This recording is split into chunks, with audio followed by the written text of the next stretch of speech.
Welcome back to the Nikki Clarke Show. The show is about transforming lives one story at a time, and we invite people from all walks of life to come and share their heart stories. Their stories of transformation, and we have another amazing individual with us today.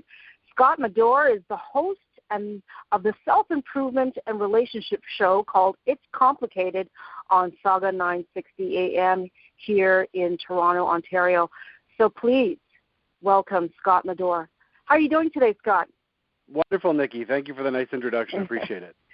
Oh, it's a pleasure, and thank you so much for everything you're doing in the community.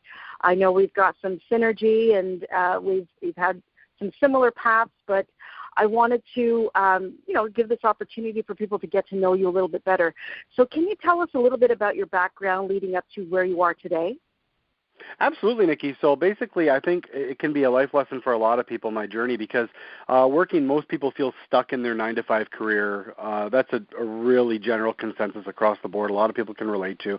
And I feel like within that is where I found my purpose, to be honest. And for all your listeners, whatever you're doing, it can be in any walk of life, whatever your career might be, within that, find out what brings you joy, what lights you up within your career. And for me, it was helping other people, the aspect of my job, which I loved. I'm not a big numbers guy. I'm not a big, that type of accounting or anything like that, but I really enjoyed the face-to-face self-improvement when people would come into my office and ask for support, whether it be personally, professionally. I really enjoyed that part of it. And that's how I kind of blossomed into personal coaching, which eventually led to the show, which I now host. And that's how these things kind of blossom. I think if you find your purpose, Nikki, within what you do, it doesn't necessarily mean you have to love your job, but look at the aspects of your job that you might enjoy. Absolutely, absolutely. So what propelled you to do what you do? What fueled your passion?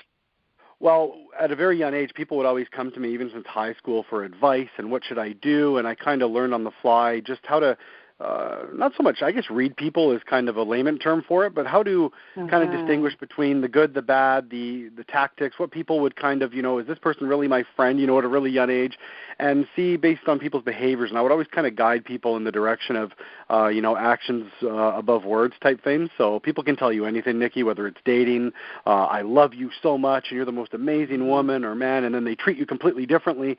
So I would always kind of guide people in the direction to look at how they're being treated versus what they're being told.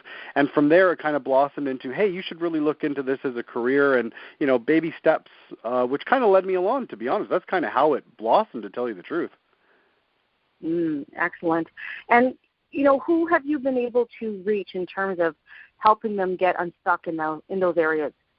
Primarily, women, because women tend to be very misled by the agendas of men, especially now hiding behind these avatars online and the different ways that we communicate nowadays, Nikki, you know what I mean, in terms of people. You're not really meeting face-to-face anymore, which can be very challenging, especially in the relationship spectrum. In the dating world, it's very tough because when we're not seeing each other face-to-face and we're just getting these sort of messages, oh, he thinks I'm so beautiful and I'm so amazing. Well, girl, he's probably sent that message to 10 or 15 other women, right? Yeah, so cut and paste. Yeah, and that's why I always say it's very important that you don't have these run-on conversations. I tell women all the time, and 80% of my clientele are women, and I always say make sure that within a week, maximum a week and a half, under 2 weeks, that you meet this person. So don't have these endless run-on conversations via text or email or whatever it might be.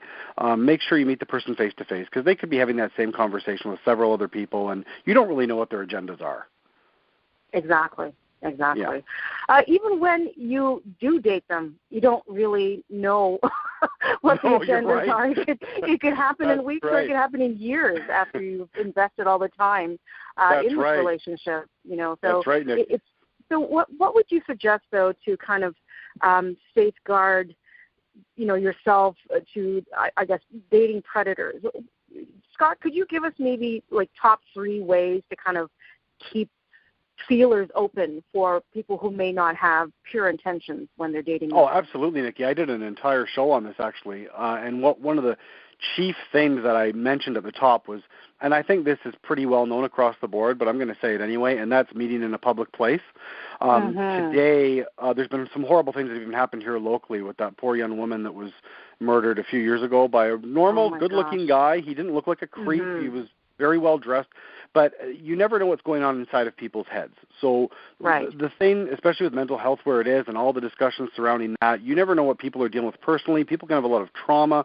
You never know what they're going through. So anybody can put on a nice face. So one of the top things I always say is do not meet in someone's apartment. Okay, if someone says you've never met them before and they say, well, just come over and hang out my, the old Netflix and chill thing, right? That's very dangerous because you don't even know if this person is alone, if they are who they say they are, if there's a group of people there. There's so many variables to it. But that's the number one thing that I always say. Number two for me would be don't waste a whole lot of time. When we're talking about predators, some people don't show their true colors up front in the beginning anyway. So people can wear a mask, Nikki, for a period of time and then reveal who they really are. So get to know. Don't go too quickly. I find that a lot of the women I deal with, and I say women because that's the majority of what I deal with, but they feel like if they give up themselves quickly, that the guy will fall for them easier. And that's actually the complete opposite. If you, I feel like reveal yourself in baby steps. Do not reveal, have generic, usual conversation. Like when you first meet someone, talk about, interests and little things like that. Don't have a date that runs on for hours. Meet for maybe an hour. Keep it casual. I find that we fast track things too quickly now. It's a society now where we rush and we want to everything's this instant gratification world, right? So that's probably my top tips in terms of identifying people early. Don't waste a whole lot of time with the texting. Don't meet in someone's apartment just to hang out, as they say, and don't So yeah, that's my opinion. Awesome. Well, I do appreciate the time that you have, sharing with us, and it's a really important thing because, so much is happening right now in the world. I think it's important that people have someone, a significant other, someone they can turn to, they can lean on, but you really have to be careful about those people you bring in. And just as the experience, the unfortunate experiences that have happened to other people that you shared, you really have to be cautious. Social media has given a lot of predators a lot of ways to manipulate women, and vice versa. Women too do it. And then, people have warped perceptions these days, I think, because of the media influence that, you have to look a certain way to be attractive, or you have to have a certain job. So, people's ideas of what that other person, like the one, should be is a little skewed, I think, these days. And I think we really have to go back to natural and go back to simple in terms of what it is. What is it that will really mean the most to you in the long run to have that person to be your forever? What do you think about that, Scott? Oh, I couldn't agree with you more, Nikki. And one of the things that I always preach to people, first and foremost, before anything else, is we all have our match, and that person, like attracts like, as they say. So you and I, off camera, off air, are very similar personalities, and we gel because of that. But if you were to meet, or I were to meet, someone who's very highly arrogant and narcissistic, we wouldn't gel with that person. But I find people try to please the masses, and they end up hurting themselves, because that old saying that if you try to please everyone, you please no one, right? Now, that's why I always say that don't be so down on yourself when it doesn't necessarily work out, or, people, we try to force things so quickly now.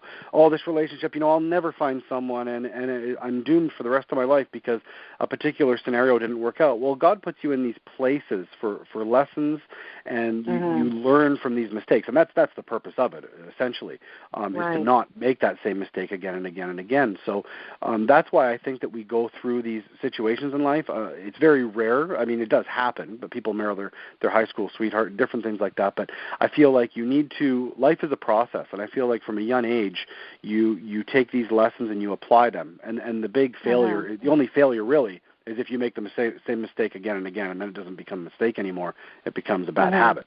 So, yeah. Right. Absolutely. Well, Scott, thank you so much for, dropping these pearls of wisdom with us, and I know you've got so many more. So please, how can people reach out to you to hear your amazing radio show? And thank you so much for giving me the opportunity to be a guest on your show some time ago. It was a lot of fun and really inspiring. Thank you.